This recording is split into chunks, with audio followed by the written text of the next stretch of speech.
നമസ്കാരം. ഹെർബൽ വണ്ടേഴ്സിലേക്ക് എല്ലാവർക്കും സ്വാഗതം. ഞാൻ ഡോക്ടർ ലക്ഷ്മി മോഹൻ. ഇന്ന് നമ്മൾ പ്രഗ്നൻസിയിൽ ആദ്യ മാസം മുതൽ അവസാന മാസം വരെ കണ്ടിന്യൂസ് ആയി ഓരോ ദിവസം മാറി മാറി എന്നുള്ള രീതിയിൽ ഡെയിലി ഉപയോഗിച്ചിരിക്കേണ്ട ജ്യൂസസിനെ പറ്റിയാണ് പറയുന്നത്.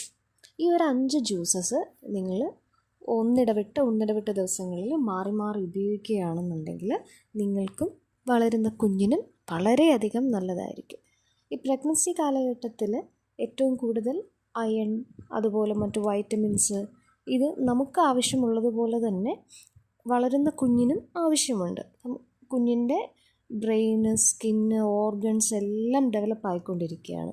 അപ്പോൾ അതിനനുസരിച്ചുള്ള ഫ്ലൂയിഡ് ബാലൻസും നമ്മളുടെ ശരീരത്തിൽ ഉണ്ടായിരിക്കേണ്ടത് അത്യാവശ്യമാണ്.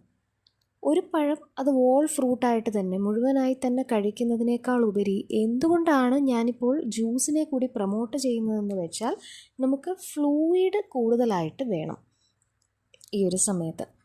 അപ്പോൾ വെള്ളം കുടിക്കുന്നതിന് പുറമേ തന്നെ കുടിക്കുന്ന വെള്ളത്തിൽ കുറച്ചുകൂടി ന്യൂട്രിയൻസും കൂടി ഉണ്ട് എന്നുണ്ടെങ്കിൽ അത് വളരെ നല്ലതായിരിക്കും. അപ്പോൾ പഴങ്ങൾ അങ്ങനെ തന്നെ കഴിക്കുകയും ചെയ്യണം. അതിനോടൊപ്പം തന്നെ ഏതെങ്കിലും ഒരു ജ്യൂസ് ഒരു ഗ്ലാസ് ഡെയിലി കുടിച്ചിട്ടുണ്ട് എന്ന് ഉറപ്പാക്കുകയും ചെയ്യണം. അതിൽ 5 ജ്യൂസുകളിൽ ആദ്യം പറയുന്നത് ഓറഞ്ച് ജ്യൂസാണ്. വൈറ്റമിൻ സിയുടെ കലവറയാണ് ഓറഞ്ച്. സീസണൽ ആയിട്ടുള്ള ഫ്രൂട്ട്സ് മാത്രം വാങ്ങി ഉപയോഗിക്കാൻ വേണ്ടിയിട്ട് ശ്രദ്ധിക്കുക. ഞാൻ ഈ പറയുന്ന എല്ലാ ഐറ്റംസും എപ്പോഴും അവൈലബിൾ ആയിരിക്കില്ല. അതിൻ്റെ ഓരോ സീസൺ അനുസരിച്ചായിരിക്കും കൂടുതലായി അവൈലബിൾ ആയിട്ടുള്ളത്. അങ്ങനെ ഉള്ള സീസണലായിട്ട് കിട്ടുന്ന സമയത്താണ് ഉപയോഗിക്കേണ്ടത് കൂടുതലായിട്ടും. ഓറഞ്ചിൻ്റെ സീസണിൽ ഓറഞ്ച് ധാരാളമായി കിട്ടും, അപ്പോൾ ഓറഞ്ച് കൂടുതൽ ഉപയോഗിക്കുക. അങ്ങനെ ആപ്പിൾ ഇല്ലാത്ത സീസണിൽ ആപ്പിൾ വാങ്ങിക്കഴിഞ്ഞാൽ അതിൽ രാസകീടനാശിനികളൊക്കെ അടിച്ച് വരുന്നതായിരിക്കാം. അപ്പോൾ ആപ്പിൾ ആണെന്നുണ്ടെങ്കിലും പുറത്തുനിന്ന് വരുന്ന ആപ്പിൾ അല്ലാതെ നമ്മൾ ഇന്ത്യയിൽ തന്നെ കൾട്ടിവേറ്റ് ചെയ്തത് വാങ്ങുവാൻ വേണ്ടിയിട്ട് ശ്രദ്ധിക്കുക. അപ്പോൾ രണ്ടാമതായി പറയുന്നത് ആപ്പിൾ ജ്യൂസാണ്.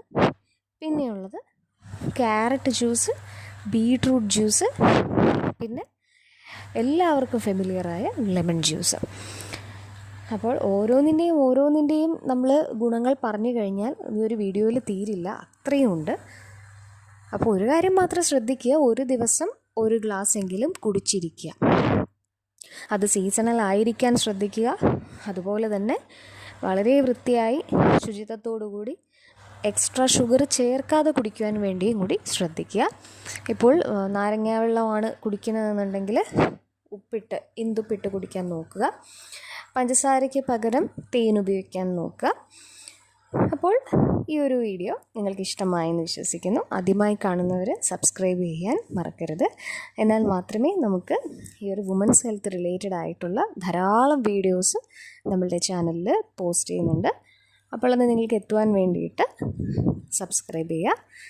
അതുപോലെ തന്നെ നിങ്ങളുടെ ഫ്രണ്ട്സിനും ഫാമിലിക്കും ഒക്കെ ഷെയർ ചെയ്ത് കൊടുക്കുവാനും അഭിപ്രായങ്ങളോ സംശയങ്ങളോ കമൻറ്റായി രേഖപ്പെടുത്താനും മറക്കരുതേ.